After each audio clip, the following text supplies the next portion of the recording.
Hi Gemini! Kamusta? Welcome back to Pinay Angel Tarot. This is your February kapalaran para sa mga Gemini. General love reading, kaya maaaring mag-resonate o hindi. Tingnan natin kung ano energies connected sa'yo ngayon. Kamusta kayo guys? Comment present para lang kung nanonood kayo. I hope okay naman kayo dyan. So, kuha tayo ng Telepathy Oracle card. You have, oh wow, Twin Flame. Twin flames themselves contain an aspect of each other's personality. This is, yeah, soulmate or twin flame. Minsan kasi guys, may mga narinig ako na not necessarily twin flame mo siya, pero soulmate mo siya. This is a very deep love, okay, deep connection, or divine counterpart. So, ano bang nangyayari dito? Tingnan natin. Marriage! Oh my gosh. So, seryoso to. The marriage of souls is a union of two divine opponents. Opposite kayo eh. Yeah, kasi ganun yung twin flame, opposites attract, diba? You mirror each other. Kung anong kulang sa'yo, meron yung person mo. Kung ano naman yung kulang sa kanya, yan naman yung meron ka. Kaya binabalanse ninyo yung isa't isa. Kumbaga, ito yung tinatawag na yin-yang. Okay. Openness. Be open to receiving divine guidance in relationships. So, Gemini, pinag-aaralan mo itong twin flame connection kasi alam mo na nakatadhana kayo sa isa't isa. Tinatry mong unawain kung ano ba tong connection na to. Kung bakit mo nafe-feel na very deep yung connection mo sa taong yan. So, from the tarot, overall energy from the bottom of the deck, ang bongga ng card na to, the universe. So, akalain mo, sinasabi nito guys na itong connection na to ay talagang guided by the universe. Merong infinity symbol, ayan, dalawa. Meron kang moon, sun, tsaka stars sa gitna. So, definitely, the universe is giving you signs. The universe is helping you manifest your twin flame or your soulmate. The one na nakatadhana para sa'yo. Very positive so far yung energies na nakikita ko dito. At divine timing is at work. Ibig sabihin, you may be going through some challenges as a twin flame couple or union. So, kailangan yung mag-go through yung mga challenges na yan kasi tinutulungan kang mag-evolve into your highest self, to improve yourself, to be ready to unite with your person or your twin or soulmate. Okay. For some reason, posibleng may struggle kayo sa kaperahan nyo or someone is losing hope. Losing hope. Still hoping, pero natatakot. Okay? Actually, itong energy na to, sa isip mo lang to, Gemini. I feel like sinasabi ng universe sa'yo, let go of the fears. Princess of Candles. Okay. Communication. Princess of Elixirs. Eight of Wands. May nakita akong pag-uusap dito. Another 8 oh. 8 of Pentacles. King of Candles.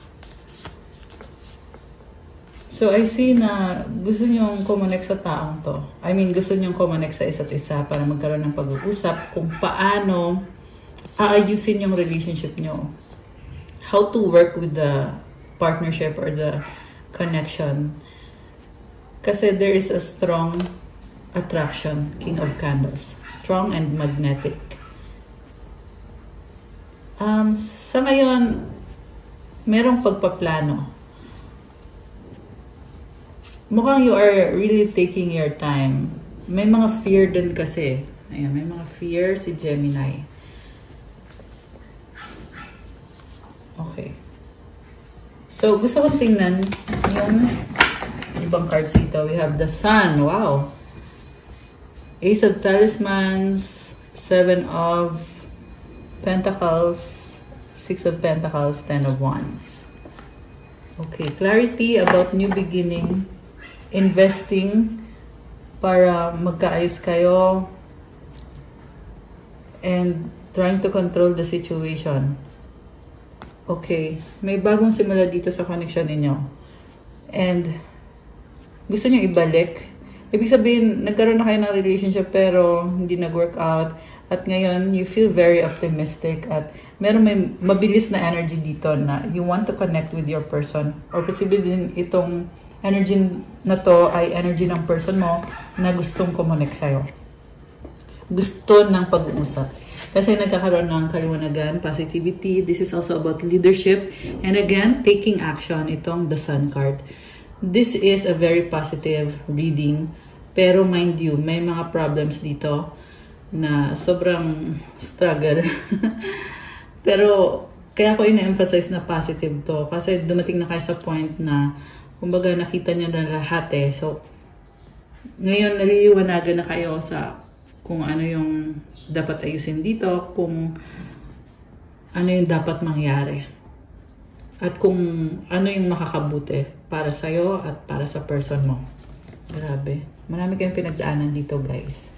And then we have King of Elixirs, Prince of Candles, the Alchemy, Two of Swords, and the High Priestess. Okay, wow. So much love. May pag-uusap. May mga fear. Okay, I see healing energy, exchange of healing energy. So, oh my gosh, grabe to. You fell in love with this person. Alam mo, Gemini, okay, unahin ko muna ikaw ha. Kasi ikaw yung nakikita ko eh. Si Gemini ay may gusto kong sabihin sa taong yan at gusto mo ipakita sa kanya yung best mo. You want to put your best foot forward. Natatakot ka lang na baka i-reject ka kasi medyo mysterious yung taong kadil mo. Baka may kakadil na Air sign, Gemini, Libra, Aquarius, Pisces energy. Although this can be any sign, merong Sagittarius energy. And then, itong person mo naman, mahal ka niya eh, sa totoo lang. Mahal ka niya pero parang ayaw ka niyang kausapin. Kasi, feeling niya, bakit sinasabi dito na sasaktan mo na naman ako? Ganun yung feeling ng person mo. May trust issue, problem sa trust. May nangyari dito something na ginawa mo, sinabi mo na nasaktan mo yung taong to. Kaya gusto man niyang makipag-usap sa'yo pero umiiwas siya. Hindi naman sa umiiwas na tatakbuhan ka, but pinipili niyang mag-isa. Ganun yung ugali nitong taong to. Andun yung doubts niya, pero sabi lang dito, kung magkakaroon man ng pag-uusap sa inyo, ay willing siyang makinig sa'yo. Grabe. Nakakaloka. So, take it out, resonance, pwedeng baliktad. Roles can be reversed. Alright. Minsan kasi baliktad eh. So, pag baliktad, isipin mo na lang na yung binabasahan ko is yung person mo. Okay? And then, so Gemini, yung person mo, may siyang pinagdadaanan na bagong simula dito. And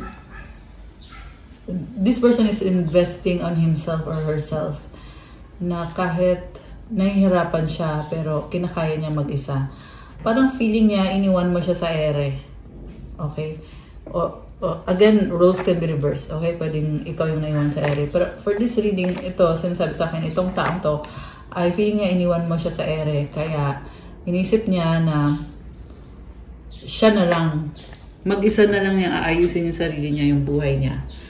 At gagawin niya lahat. Okay, grabe. Intense naman. So, mag-clarify tayo.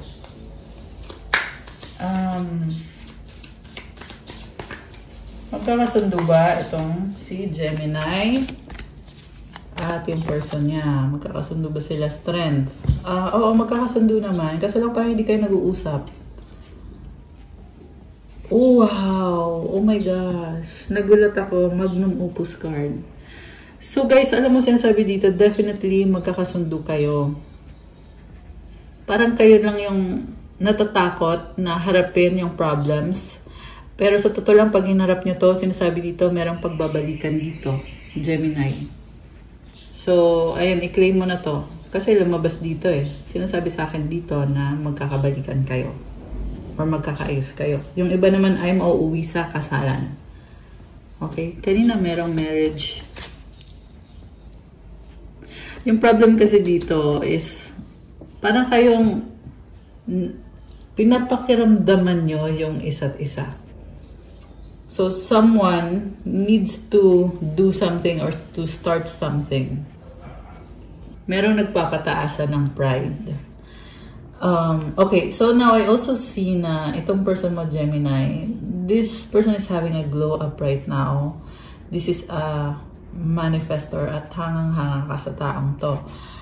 At parang andun din yung nat-threaten ka na baka pagpalit ka sa iba, baka iiwan ka na niya kasi sobra siyang nakafocus sa sarili niya.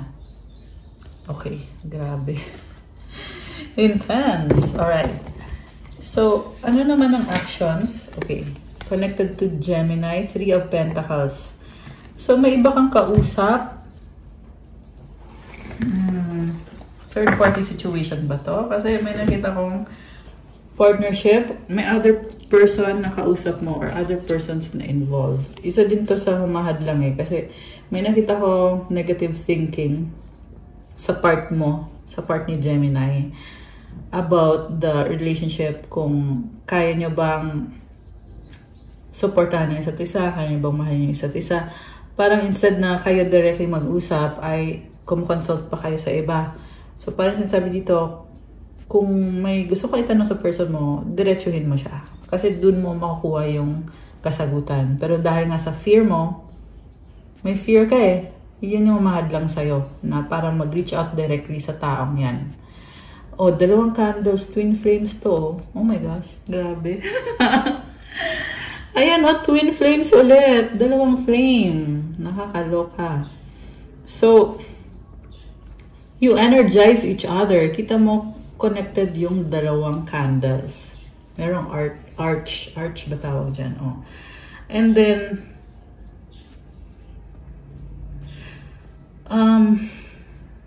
both kayo, andun yung attraction nyo sa isa't isa. Alam mo kung saan kayo nagka-clash. Saan nakita ko dito. Pareho kayo, may kanya-kanya kayong gustong gawin sa sarili nyong buhay. So, you really need to speak up, to talk about it, and to compromise. To come up with solutions and decisions. How to harmonize yung relationship ninyo. How to... ayun, mag-compromise kayo, guys. Tsaka, kausapin mo directly yung person mo. Hindi yung sa iba ka pa tumitingin. Or kung social media to, mas inuuna mo pa yung social media ng person na yan kaysa sa tao mismo. Alam mo yon. So, kumbaga, nagsastalk ka sa social media niya pero hindi mo siya kinakausap. So, tingin mo yung social media ba, sumasagot ba yan? Hindi naman sumasagot yan eh. Yan kasi yung pinapasabi sa'yo dito na you need to connect directly to the person para makuha mo yung genuine na kasagutan na kailangan mo. Kasi you want to work this out. This partnership, this relationship. Gusto nyong magkasundo. Okay, medyo dramatic yung nafe-feel ko dito na pag nagkaroon ng pag-uusap ay madrama. At yung iba sa inyo hinihintay nyo pa na this person would create some drama na siya yung kusang lumapit sa'yo kasi ikaw hindi ka lalapit sa kanya dahil sa pride mo. Okay? Whether or not alam mo na ma-pride ka, pero yan yung nakikita kong energy mo na hihintayin mo siya kahit sa totoo lang niloloko mo lang yung sarili mo. Kasi kung ikaw yung may gustong sabihin, ikaw yung dapat kumausap sa kanya. Hindi yung pabaliktad. Hindi yung siya pa yung lalapit sa'yo. Okay? Kasi parang sinasabi dito na kung gusto ka niyang kausapin, di siya yung gagawa nun. Pero since hindi naman niya ginawa, malamang, alam niyo na yung sinasabi ko, guys. Okay, again, roles can be reversed, pwedeng baliktad yan. Okay? Alright, so, oh my goodness. The Death card is here, but this is the Rising Phoenix, or the Phoenix Rising. Nagkakaroon ka ng realization eh. Yung mga sinabi ko sa'yo just a while ago, nare-realize mo yan ngayon, Gemini. At nakita mo na kailangan mo ng umaksyon, kailangan mo ng ayusin yung sarili mo. Siguro nape-pressure ka, kaya ganyan, mabagal yung movement mo. Parang nakikita ko sa'yo na you are competitive but at the same time, takot kang harapin yung sitwasyon because of fear of rejection. Okay, pero ngayon, parang sinasabi na sa'yo ni universe na Gemini, kilos ka na. Ganyan. Ganon. And sabi ko nga, Phoenix Rising, this means na you are really strong. At ikaw lang yung nag-ano sa sarili mo, parang ginudge mo yung sarili mo na, ay, hindi ko kaya yan, dito lang ako, ayoko ng gulo, ayoko ng conflict, mas gusto ko kung saan safe ako. So, tuloy, walang napala, di ba? Ayan, ganun yung nangyayari dito, or nangyayari. Okay. So, what's next? Queen of Keys. Okay, sobrang nasasaktan, no? Ayan. Parang, yan, someone dito, dahil sa realization niya, nagsunod-sunod na yung mga realization niya na baka mamaya dahil sobrang tagal ko nag-reach out, baka may iba na siya, baka nawala na siya sa akin, which is, it bothers you. Thinking na baka may iba na. Okay. 6 of Wands. Parang lumipad pa yung card, ah. Queen of Candles. Oh my gosh. Alam mo yung nakikita ko dito, yung, yeah, kung sino man tong person na to na iwas ng iwas, ngayon ay magti-take action siya. Or ikaw to, Gemini. Okay? Or, yeah, roles can be reversed, pero ang energy nito ay very passionate, very fiery. Baka may kadikang fire sign, Aries, Leo, Sagittarius, or someone na may fire sa chart. At gustong-gusto na makipag-ayos itong si fire sign. Kung ikaw man to, nakikita ko na you are going to take action. Kasi takot kang maiwan sa ere. Takot kang ipagpalit sa iba. Ayan. Or baliktad. Kayo nang bahalang bumaliktad. Okay? Anong outcome dito? Magkakaayos ba? Yun ang tanong. Yun ang tanong. Okay. Outcome is dramatic talaga. 5 of Wands. Pag-usap to, this is also about trial and error na, sige, mag-uusap kayo, medyo magulo, pero you are trying to compromise. So, it's still divinely guided. Yung nga lang, medyo confusing sa bawat isa, medyo nakaka-stress, alam mo yun, nakaka-pressure, or kung ano man tong nafe-feel mo dito na intense, na talagang, although at the same time, andun yung blessing, guys. Kasi nagdadala ng pagbabago to eh. So, I feel na talagang itong action na gagawin mo, or gagawin ng person na yan, or gagawin ninyo pareho. Sense akong bad energy. So, yung bad energy, ita-transmute nitong connection na to, yung pag-uusap na mangyayari or gagawin, or kailangan gawin. Princess of Elixir. Oh, why do I feel that this is something about healing? So, yeah, you can really heal the situation if you compromise. Ayan, oh, 4 of Keys, healing. Healing to, guys. So, be gentle sa sarili mo. Yan ang sinasabi dito. If you need to do the conversation, then go by all means. This is someone meant para sa'yo, marriage. Be open to possibilities. This is a twin flame union or a soulmate union or divine counterpart. Okay. So, love energies, individuality. So, ayan, meron talagang na-feel ko dito na magka-clash eh. Right path, meron tumalikod. Kasi yung isa, parang gusto nang gumive up or suko na. Okay? Pero divine timing is saying na, sandali lang, magtiwala ka, maaayos to, may ganon. Merong magpupumilit, yung isa naman ay sumusuko na. Surprise. Okay, romantic na surprise. Okay, magsusurprise ngayon yung masculine kasi nga gusto niya na magkaroon ng reconciliation. Dreams in reverse. So, merong bad dreams. Merong nananaginip na pangit. Baka yung panaginip niya ay yeah, alam kasi niya or alam mo na itong connection na to makakahil sa'yo. Kung ano man tong bad dreams, kung ano man tong panaginip mo na hindi maganda, mahihil yan ng connection na to. Anticipation. So, it's coming. Ganun yung pakiramdam ngayon. Heartbreak. Ayan. Natatakot. Yung muscle dito natatakot na may chance pa ba or is it too late? Ano na ba? Ano na bang status natin? Okay. So, paano mo malalaman kung wala ka namang gagawin? Diba? Puro ka lang isip-isip. You are strong. Oh my gosh. I pray about you. I need more time. I cry at night. You make me happy. Grabe. So,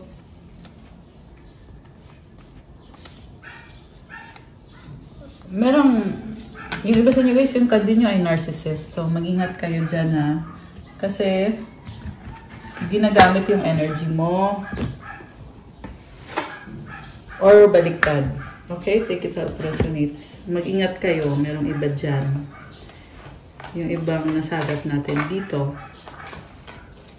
Ano pang mga paparating na energies dito? Yan natin. Cut. Oh, okay. Merong nahuli. Okay, nahuli na destroyed. Oh my gosh. Ayan, merong, yung iba sa inyo, iba lang to ha, hindi to sa lahat. Burning evidence. Grabe, ang pangit na energy. Tapos ito pa, oh, toxic. Grabe. So, yung iba sa inyo, sinasabi dito na kailangan mo nang i-let go in their feels. Ayan. Meron kang stalker. Or ikaw yung stalker. Ayan, pwedeng baliktad. Merong stalker na sobrang toxic at kailangan mo nang takbuhan papalayo. Or natakbuhan mo na. Okay. Energies connected to Gemini at this time. Ancestors, okay? Your ancestors are helping you. Deep breathing. Kailangan mong kumalma. Soulmate. You are beautiful.